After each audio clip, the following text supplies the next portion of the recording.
Friend, welcome back my YouTube channel SK Jha and associates. आज का जो हमारा टॉपिक है बहुत ही इम्पोर्टेंट टॉपिक है।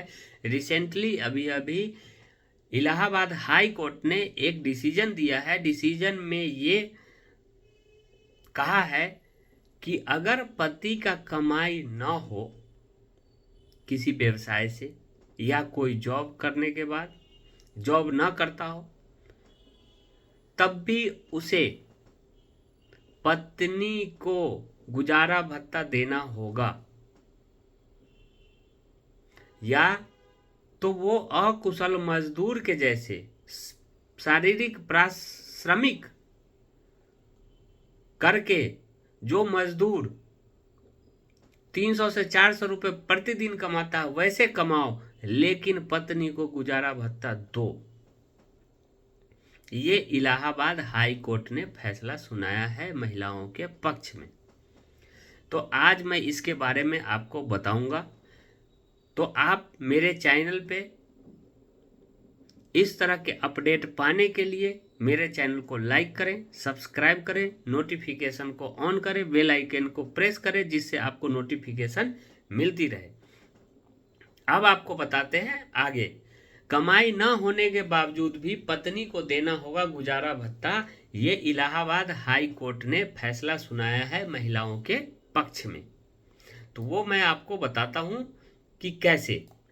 इलाहाबाद उच्च न्यायालय ने कहा है कि अगर पति की नौकरी से कोई कमाई नहीं है तो भी उसे अपने पत्नी को भरण पोषण प्रदान करना होगा, क्योंकि वह एक अकुशल मजदूर के रूप में प्रतिदिन 300 से 400 रुपए कमा सकता है। उच्च न्यायालय की लखनऊ पीठ की न्यायमूर्ति रेणु अग्रवाल की पीठ ने पारिवारिक अदालत के उस आदेश के खिलाफ एक व्यक्ति की पुनर्निरीक्षण याचिका को खारिज करते हुए यह टिप्पणी की, जिसमें उसे अपनी अलग रह रही पत्नी का भरण पोषण के रूप में 2000 रुपये मासिक देने को कहा गया था।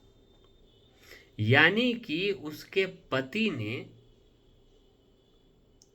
जो फैमिली कोर्ट का डिसीजन दिया गया था कि आपको 2000 रुपये प्रति माह पत्नी को देने होंगे, उसके खिलाफ याचिका दायर किया था इलाहाबाद हाई कोर्ट में।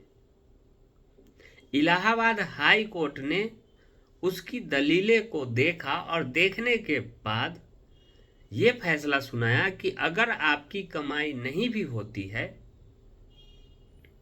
तो कोई व्यवसाय से या कहीं जॉब करके नहीं होती है, तो आपको एक अकुशल मजदूर की तरह, जिसको कि कोई नॉलेज ना है तो शारीरिक मेहनत करता है, वैसे आप मजदूरी करके 300 से 400 रुपये प्रतिदिन कमा सकते हो, वैसे कमाओ, लेकिन अपने पत्नी को भरण पोषण का जो खर्चा है वो आपको देने होंगे। और वो टिप्पणी करते हुए याचिका को खारिज कर दिया और ये पारिवारिक अदालत फैमिली कोर्ट के फैसले को बरकरार रखा और कहा कि आपको शारीरिक मेहनत करके भी ये पैसे का भुगतान करना होगा। न्यायमूर्ति अग्रवाल ने ट्रायल कोर्ट के प्रधान न्यायाधीश को पत्नी के पक्ष में पहले से दिए गए गुजारा भत्ता की वसूली के लिए पति के खिलाफ सभी उपाय को अपनाने को कहा। पति ने 21 फरवरी 2023 को उच्च न्यायालय के समक्ष पुनर्निरीक्षण याचिका दायर की थी, जिसमें फैमिली कोर्ट नंबर 2 के आदेश को चुनौती दी गई थी, जिसमें उसे आपराधिक प्रक्रिया संहिता CRPC 125 के तहत रख रखाव के भुगतान करने के लिए कहा गया था। यानी कि जो उसे फैमिली कोर्ट से कहा गया था, जो फैसला सुनाया गया था कि आपको 2000 रुपये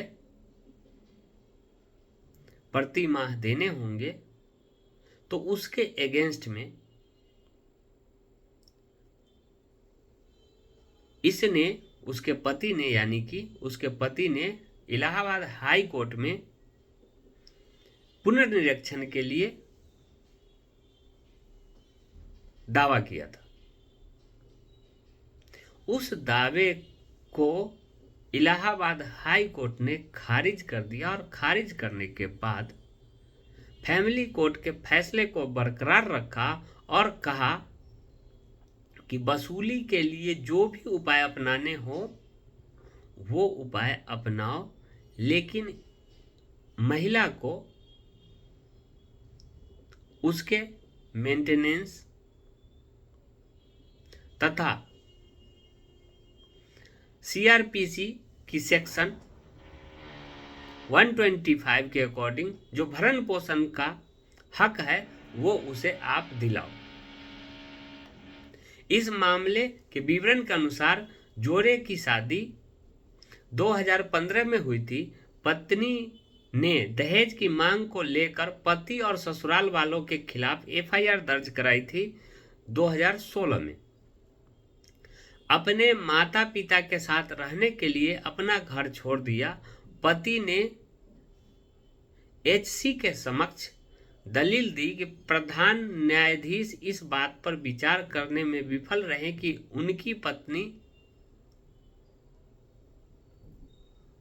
उनकी पत्नी स्नातक थी और शिक्षण में प्रति माह 10,000 रुपये कमा रही थी। उन्होंने यह भी कहा कि वह गंभीर रूप से बीमार है और उनका इलाज चल रहा है। उसने यह भी दलील दी कि वह मजदूरी करता है और किराए के कमरे में रहता है और उसे अपने माता पिता और बहन की देखभाल करनी है। आदेश में हाई कोर्ट ने कहा कि पति यह साबित करने के लिए कोई दस्तावेज पेश नहीं कर सका कि पत्नी पढ़ाने से 10,000 रुपये कमाती है। इसने उस वक्त की इस दलील पर विचार नहीं किया कि उसके माता पिता और बहन उस पर निर्भर है और वह खेती और मजदूरी करके कुछ कमाता है।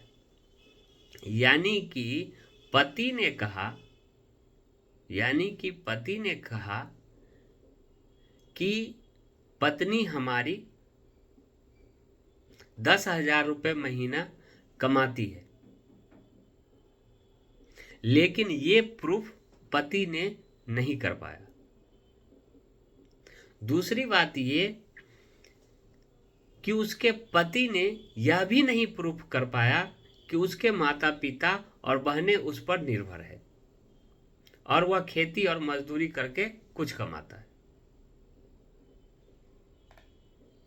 कोर्ट ने माना कि पति स्वस्थ स्थिति में है और शारीरिक श्रम से पैसा कमाने में सक्षम है।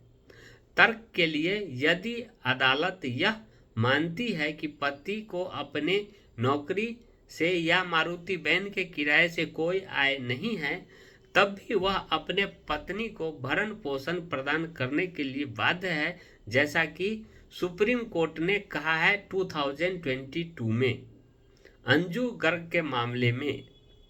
यदि वह खुद को श्रम कार्य में लगाता है तो वह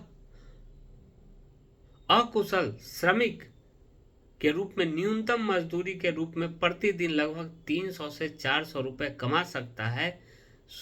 हाई कोर्ट ने ये कहा, यानी कि एचसी ने कहा और फैसला सुनाया। यानी कि अगर व्यक्ति नहीं कमाई कर रहा हो तब भी शारीरिक मेहनत करके जो 200 से 300 से 400 रुपये कमाता है, वो कमाई करके भी आपको गुजारा भत्ता देना होगा पत्नी को। हालांकि इसमें ये सारे दलीलों को देखने के बाद ये क्लियर होता है कि पति शारीरिक रूप से स्वस्थ था। पत्नी पर जो ब्लेम लगाया कि पत्नी हमारी 10,000 रुपये प्रति माह कमाती है, वो भी उसने प्रूफ नहीं कर पाया। थर्ड, जो उसने तर्क दिया कि उसकी कोई कमाई नहीं है, मारुति वैन से उसकी कमाई नहीं होती, उसका कोई आय का स्रोत नहीं है, ये भी गलत पाया गया। शारीरिक रूप से बीमार है, ये उसने बताया, लेकिन वो भी उसने प्रूफ नहीं कर पाया। तो हाई कोर्ट ने ये क्लियर समझ लिया और कहा कि अगर पति स्वस्थ है तो वो शारीरिक श्रम करके भी पैसा कमा सकता है, न्यूनतम मजदूरी जो 300 से 400 रुपए वो भी कमाई करे, और जो भी हथकंडा अपनाने हो पति से पैसे वसूल करके पत्नी को देने का, यह आदेश फैमिली कोर्ट को हाई कोर्ट ने दिया। तो ये बहुत ही फेवरेबल जजमेंट है इलाहाबाद हाई कोर्ट का, जिसमें एक पत्नी के पक्ष में यानी महिला के पक्ष में फैसला सुनाया गया है। तो यही मैंने आपको बताया। फिर मैं बता दूं, आप मेरे चैनल को लाइक कर लें, सब्सक्राइब कर लें, नोटिफिकेशन को ऑन कर दें, जिससे आपको सारी नोटिफिकेशन मिलती रहे, अपडेट मिलती रहे। Okay, thank you.